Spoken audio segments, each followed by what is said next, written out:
Hello, and welcome to In Focus.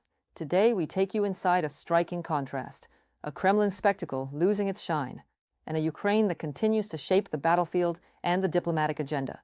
In this edition, Moscow scales down its signature Victory Day parade amid growing strain, and Kyiv calls for stronger pressure on Russia, as Ukraine pushes for a real path to peace. Victory Day in Moscow is less a military review and more a ritual, a carefully staged display meant to glorify state power. Where the world says never again, Russia boasts we can do it again. But this year, something is different. The absence of heavy military equipment on Red Square is difficult to ignore, and far more telling than any official explanation. More in the following report. Without heavy military equipment, most likely without an air show, and without the passage of Suvorov, Nakhimov, and Cadet Corps cadets, this year's parade on Red Square will be the smallest and most modest in its history. Tanks, armored vehicles, missile systems, fighter jets, and helicopters will be displayed only on large screens. As Putin's press secretary Dmitry Peskov stated, the parade will be held in a reduced format, supposedly due to terrorist threats and because the date is not a significant anniversary. Additionally, during parade rehearsals and on the day of the event, Russian authorities are preparing to restrict mobile communications in several districts of Moscow. On May 5th, 7th, and 9th, all mobile communication will be restricted, and possibly SMS sending as well, including the operation of white lists. The authorities include internet resources in these white lists that will remain accessible during the mobile internet restrictions. It is expected that these restrictions will not only apply to the center of Moscow, but also to areas within the Moscow Ring Road. From a report by the BBC News Russian service. Currently, Russian propaganda is trying to convince everyone that the absence of military equipment on Red Square has nothing to do with the shortage of armor and aviation on the front lines. However, the numbers tell a different story. Since the start of the full-scale war, the Russian army has lost nearly 12,000 tanks in Ukraine, over 40,000 artillery systems, 1,300 air defense systems, 435 planes, and 350 helicopters. And of course, bringing the remaining equipment from the battlefield to the cobblestones is highly risky. As for personnel losses, they have been record-breaking in recent months, and despite promises of high recruitment bonuses, the command is unable to replenish them. Russia has suffered 4 times more losses on the front than Ukraine over the past 4 months. Ukrainian forces have eliminated or wounded 30 to 35,000 Russian servicemen each month. They have done this 95% with drones, with a ratio of 1 Ukrainian killed for every 5 Russian deaths. These numbers sound harsh, but they clearly show the shift in the situation on the battlefield compared to last year. Alexander Stubb, president of Finland, in an interview with Clash Report. By the way, parades and mass gatherings are being cancelled in almost all Russian cities.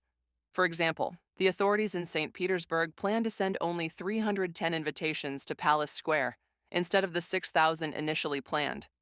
Attacks on strategic sites in Leningrad, Saratov regions, as well as in Perm, Orenburg, and Tuapse, have not only caused economic losses, but also severely destabilized the situation within the country.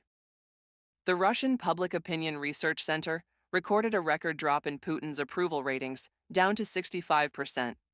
As noted by the Washington Post, this is the lowest level of support for the Russian dictator since the beginning of the full-scale invasion of Ukraine. The war Putin started has reached the Russian regions, bringing fear, chaos, and declining trust in the authorities.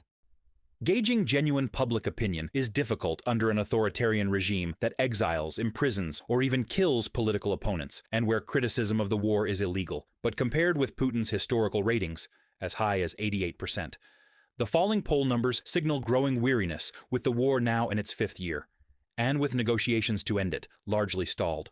From an article in the Washington Post.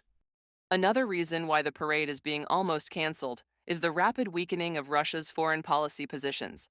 Over the past year and a half, Putin has lost 3 key allies, Bashar al-Assad, Nicolas Maduro, and Ali Khamenei, and he has not been able to help any of them.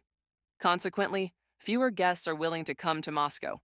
Therefore, the parade this year, no matter what excuses the Kremlin propaganda may come up with, will serve as yet another testament to the weakness of Putin's regime. Reported by Irina Yusupova, UATV News.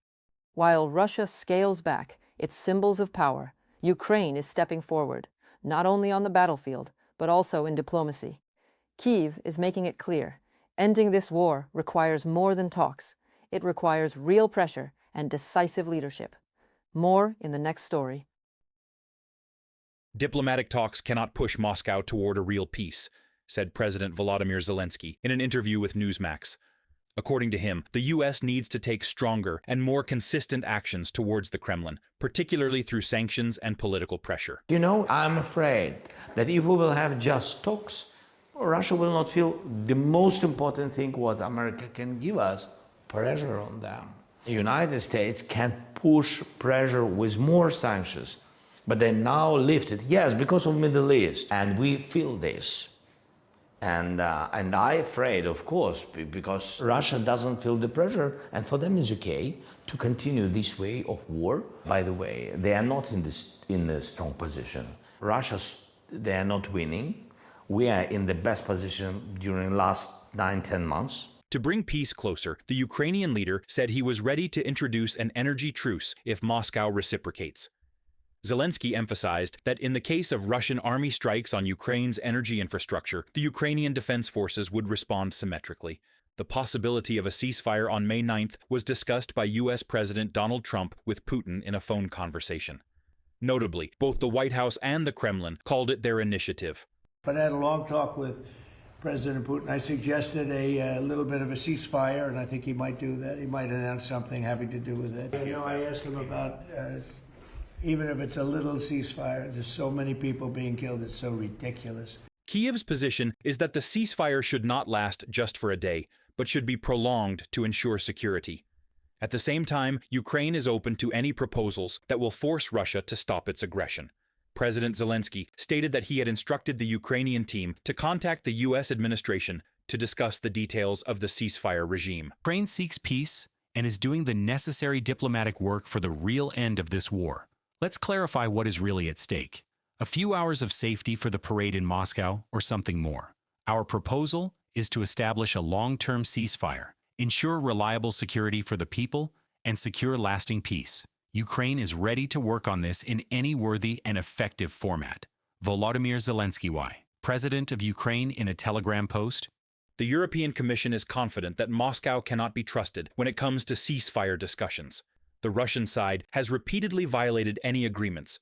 Moreover, this time, the Kremlin is trying to use the so-called safe window purely for its propaganda purposes. I will not comment on Russia's intentions because these are very clear about from killing, torturing and sending drones to target innocent civilians. We have seen nothing more, hence there is zero trust in anything that Russia says or does. To support Kyiv in defending against Russian aggression, the European Union will pay the first defense tranche for Ukraine under the €90 billion loan this quarter.